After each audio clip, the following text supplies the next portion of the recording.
There was pandemonium in Spanish Town, St. Catherine today as police and gunmen traded bullets following a fatal shooting along Jones Avenue and Rivoli. The deceased man is said to be a relative of the leader of the notorious Klansman gang. Police have not released his identity. The mid-afternoon incident resulted in protests, with some residents blocking sections of the Spanish Town bypass and Greendale Road. The roadblocks have since been cleared. There were also disruptions at St. Jago High School, where fleeing gunmen ran onto the school compound.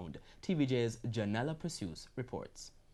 Emergency plan activated. You're watching students from the St. Jago High School who are converged inside the institution's auditorium. It's a plan that the staff and students practiced from time to time, but no one ever imagined that it would have had to be put to use. Students were doing physical education on the field, heard the gunshots, saw some men barge onto the school compound from two different directions.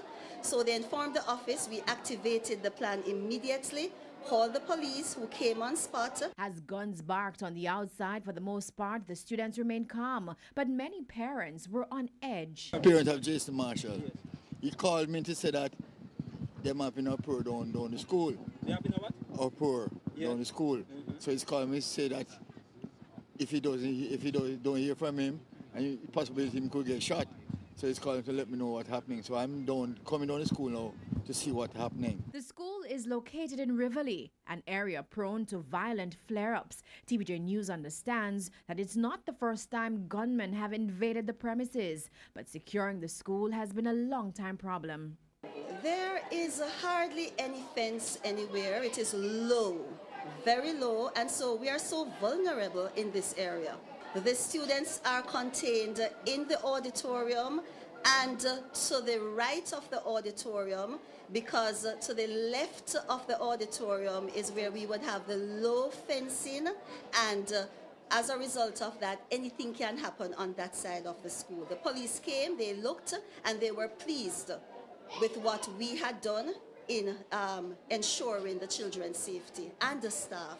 Yes, something was indeed happening around the compound, which is now under control because we have both the Jamaica Constabulary Force and the Jamaica Defence Force in the area, and so far things are under control. And the school population, as I said before, is safe at this time. Meanwhile, the security forces swarmed the Spanish Town bus park, Rivoli and Jones Avenue, where they conducted random searches. Our news center understands several men who were wanted for serious crimes were nabbed during the operations. Janella Pursues, TVJ News.